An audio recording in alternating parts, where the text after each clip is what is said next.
Hello दोस्तों, आज मैं आप लोगों के लिए भारत के एक प्राचीन समय की राजधानी पाटलिपुत्र के विषय पर आज मैं आपको बताऊंगा और पाटलिपुत्र के बारे में समझाऊंगा। दोस्तों, हम जिस आज बिहार राज्य को पिछला राज्य बताते हैं, उसी समय में वो बिहार राज्य किसी समय भारत की राजधानी हुआ करता था। ये बात कर रहा हूँ मैं 3वीं सदी की। दोस्तों, आज हम इस पोस्ट में देखेंगे पाटलिपुत्र का इतिहास। भारत का सबसे गौरवशाली राज्य पाटलिपुत्र बिहार, जिसका इतिहास भारतवर्ष में बहुत ही पुराना है। भारत के इतिहास में बिहार राज्य का इतिहास बहुत ही पुराना है। इस धरती पर रामायण काल में माता सीता का जन्म हुआ था। महाभारत काल में यही राज संघ ने राज किया था। इस धरती पर भारत के पहले सम्राट ने जन्म लिया। इसी धरती पर लिच्छवी राजाओं ने दुनिया को पहला लोकांतरिक गणराज्य दिया। इसी भूमि पर भगवान बुद्ध व महावीर ने जन्म लिया। दोस्तों, हमेशा की तरह भारत में एक से एक महान राजा हुए, एक से एक महान राजधानियाँ हुई, जिनके विषय पर मैं आज आपको बताने जा रहा हूँ। उसी में से एक है पाटलिपुत्र राजधानी। आज से करीब 250 वर्ष पूर्व मगध में राजा अजातशत्रु का राज हुआ करता था। अजातशत्रु वीर एवं क्रूर शासक था। उसने राजा बनने के लिए अपने पिता बिंबिसार को कैदी बनाकर उसकी हत्या भी कर दी। अजातशत्रु जब मगध की गद्दी पर बैठा, तब मगध साम्राज्य गंगा के दक्षिण तट तक ही सीमित था, परंतु उसके राजा बनने के बाद उसने अपने आसपास के शांति प्रिय राज्यों पर आक्रमण करना शुरू कर दिया। इसका परिणाम यह हुआ कि वैशाली, काशी, कौशल सहित अन्य 36 राज्य मगध साम्राज्य में सम्मिलित हो गए और उसका साम्राज्य चारों दिशाओं में फैल चुका था। इसी समय बिहार की भूमि में दो महान आत्मा भगवान बुद्ध और महावीर का वास भी हुआ करता था। इनके अनेक अनुयायी हुआ करते थे एवं इनके अहिंसा सत्य के उपदेश चारों ओर परिवर्तन ला रहे थे। कहते हैं कि इन उपदेशों का प्रभाव अजातशत्रु पर भी हुआ। पाटलिपुत्र की स्थापना किसने की? बिंबिसार ने राजगृह को मगध की राजधानी बनाया था, परंतु अजातशत्रु के गद्दी पर बैठने एवं क्रूरता के कारण उसके बहुत से शत्रु बढ़ गए थे। अतः एक सुरक्षित स्थान को ढूंढने के उद्देश्य से उसने गंगा किनारे स्थित पाटलिग्राम नगर को अपनी राजधानी बनाया, जिसे उसने पाटलिपुत्र नाम दिया। कहा जाता है कि पाटलिपुत्र के निर्माण के समय गौतम बुद्ध यहाँ आए थे और उन्होंने कहा था कि 3 चीज़ें इस जगह के लिए संकट भरी हो सकती हैं: जल, अग्नि और गृह कले। जिसके बाद पाटलिपुत्र के विनाश के पश्चात हमें इन चीज़ों के साक्ष्य भी प्राप्त हुए। इस शहर में पहले सोना एवं गंगा नदी के प्रवाह क्षेत्र होने के कारण यह बंदरगाह था। बंदरगाह अर्थात पाटन। इसी कारण यह स्थान के पहले पाटलिपुत्र बिहार एवं बाद में पटना बिहार कहलाया। महान कूटनीतिक चाणक्य भी इस विषय पर काफ़ी उत्साहित पुख्ता स्टोरी है। अजातशत्रु का शासन करीब 32 वर्ष तक चला एवं उसके राज में मगध का चारों ओर विकास हुआ। परिणाम स्वरूप पाटलिपुत्र बिहार दुनिया का सबसे बड़ा शहर बन गया। अजातशत्रु वंश का शासक था। हर्य वंश का शासन अजातशत्रु के बाद 47 वर्ष और चला, जिसके बाद शिशुनाग वंश एवं उसके करीब 70 वर्ष बाद मगध पर शासन हुआ नंद वंश का। नंद वंश का अंतिम शासक था धनानंद। धनानंद के समय पाटलिपुत्र दुनिया का सबसे समृद्धिशाली शहर हुआ करता था। धनानंद के राज में चमड़े से लेकर पत्थर पर भी कर वसूल किया जाता था। उसके राज में जनता बहुत ही निराश थी। जनता पर बहुत अत्याचार किए जाते थे। इसी के समकालीन थे तक्षशिला के महान विद्वान विष्णुगुप्त चाणक्य, जिनका अपमान धनानंद द्वारा किया गया था, जिसके बाद उन्होंने नंद वंश के विनाश की प्रतिज्ञा ली थी। चाणक्य दूरदर्शी एवं महान कूटनीतिक थे। उन्होंने चंद्रगुप्त मौर्य को दिशा दिलाई, जिसके बाद चंद्रगुप्त मौर्य ने नंद वंश का अंत कर मौर्य साम्राज्य को पूर्व में अफगानिस्तान, पश्चिम में बंगाल, दक्षिण में कर्नाटक तक विकसित किया। संपूर्ण भारत के सबसे बड़े साम्राज्य की स्थापना की।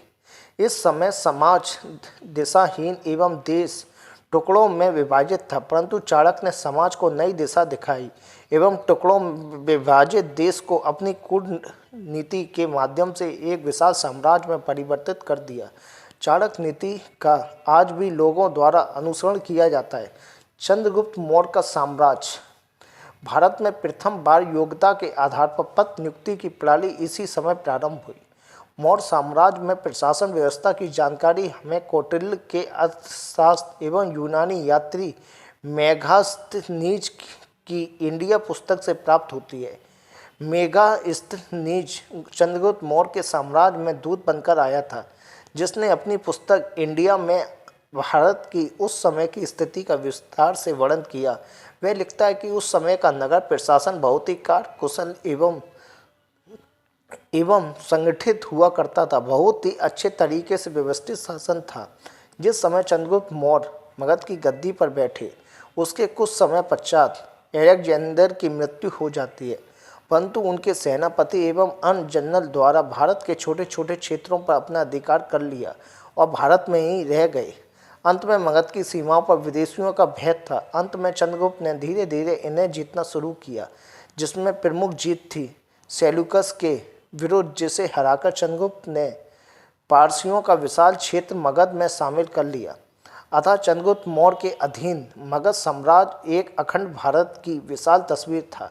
परंतु चंद्रगुप्त मौर्य उनके पुत्र बिंदुसार की अथक प्रयासों के पश्चात भी कलिंग गणराज्य मगध का हिस्सा नहीं बन पाया था। तृतीय सम्राट बिंदुसार का पुत्र अशोक बिंदुसार के पश्चात मगध की गद्दी पर बैठा। अशोक बहुत ही अत्याचारी एवं क्रूर शासक था, इसलिए ही उसे चंड अशोक के नाम से भी जाना जाता है। अशोक मगध साम्राज्य का विस्तार और अधिक बढ़ाना चाहता था, जिसके परिणाम में उसने अपने शासक के 8वें वर्ष में संपूर्ण शक्ति के साथ कलिंग पर आक्रमण कर दिया। मगध की सेना इतनी विशाल थी कि कलिंग की सेना उसके समक्ष ज़्यादा समय तक टिक ना सके। कहा जाता है कि यह युद्ध इतना भयानक था, इसमें इतना रक्त बहा गया कि रणभूमि के समीप प्रवाहित होती दया नदी रक्त से लाल हो गई थी, जिससे कलिंग राज्य का विनाश हो गया। कलिंग युद्ध के पश्चात एक नए सम्राट अशोक का जन्म हुआ। कलिंग युद्ध के भयानक रक्तपात के पश्चात अशोक का हृदय परिवर्तन हो गया एवं इसके पश्चात उसने कभी भी युद्ध नहीं किया। अपना अधिक समय मगध के कुशल शासन एवं शिक्षा पर केंद्रित किया। अशोक बुद्ध धर्म के अनुयायी हो गए एवं अहिंसा का संदेश को उन्होंने फैलाया। अशोक ने दीवारों, स्तंभ, शिलाओं पर अपने संदेश अंकित किए। वर्तमान समय में तिरंगे के बीच स्थित अशोक चक्र सम्राट अशोक की विशेष निशानी के रूप में हमारे बीच उपस्थित है।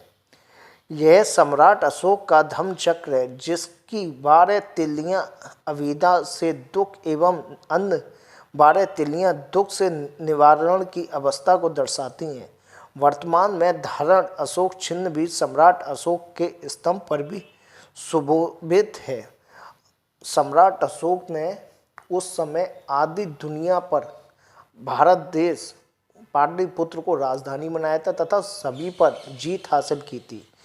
अशोक इतने बड़े योद्धा थे कि उनके सामने अच्छे अच्छे राज्यों के राजाओं के पसीने छूट जाते थे या फिर उनके वो शरणार्थी बन जाते थे। सम्राट अशोक ने संपूर्ण विश्व में अहिंसा के प्रचार के लिए भी अनुयायी भेजे। अशोक ने प्राणी मात्र के लिए दया भाव को अपनाते हुए अहिंसा का प्रचार किया। इन्हीं उपदेशों को अपनाते हुए उन्होंने अपने बाकी जीवन को समर्पित कर दिया। मध्यकाल में पाटलिपुत्र का इतिहास। बिहार की इसी धरती पर जन्म लिया था महान खगोल शास्त्री एवं गणितज्ञ आर्यभट्ट ने, जिन्होंने ही हमें धरती की धुरी आक्रम डीज से सटीक पाई का मान एवं शून्य की खोज कर मगध को ज्ञान का केंद्र बना दिया। बिहार में एक से बढ़कर एक महान विद्वान एवं संस्कृत व्याकरण के प्रवर्तक पाणिनि, महाकवि कालिदास, काम सूत्र के रचयिता महर्षि ऋषि सभी इसी भूमि से जुड़े हुए थे। प्राचीन काल का गौरवशाली पाटलिपुत्र मध्यकाल में धुंधला पड़ गया। 12वीं सदी में मोहम्मद गौरी ने धीरे धीरे अफगानिस्तान से लेकर दिल्ली तक विजय प्राप्त कर ली एवं उसके सेनापति कुतुबुद्दीन ऐबक ने खुद को दिल्ली का सुल्तान घोषित कर दिया। जहां पाटलिपुत्र प्रथम साम्राज्य की राजधानी थी, अब उसका विघटन हो रहा था। सत्ता का नया केंद्र अब बदल रहा था। 12वीं सदी के मध्य में ऐबक के सेनापति खिलजी ने बिहार और बंगाल को जीत लिया। अब पाटलिपुत्र दिल्ली सल्तनत में शामिल कर लिया गया। अख्तियार खिलजी ने गुप्त वंश में निर्मित शिक्षा के सबसे बड़े केंद्र के रूप में स्थापित रहे नालंदा विश्वविद्यालय का विनाश कर दिया, जिससे मगध साम्राज्य ने सत्ता के केंद्र के साथ शिक्षा और संस्कृति का केंद्र होने का गौरव भी गंवा दिया। विदेशियों आक्रमणकारियों द्वारा नालंदा विश्वविद्यालय को सैन्य मुख्यालय बना लिया गया एवं नष्ट किए हुए बुद्ध विहार को सैन्य निवास के रूप में उपयोग करने लगी। इन्हीं विहारों के नाम पर ही बाद में संपूर्ण क्षेत्र को बिहार नाम से जाने लगा। पाटलिपुत्र हिस्ट्री शेरशाह सूरी के शासन उसके बाद में बिहार राज।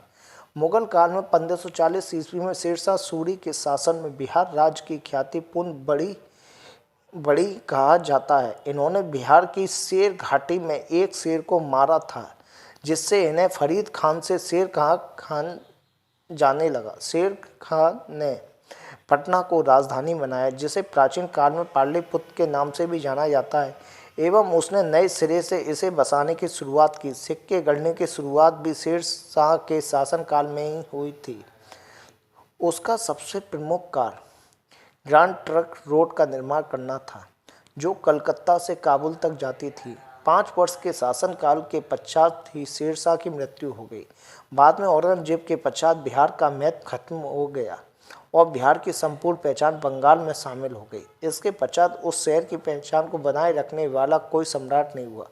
अंत में उस नाम की निरंतरता भी समाप्त हो गई। अंग्रेजों के समय में भी बिहार व्यापार का मुख्य केंद्र बना और चंपारण जैसे आंदोलन भी यहाँ से शुरू हुए, परंतु धीरे धीरे बिहार का गौरव धुंधला होता चला गया।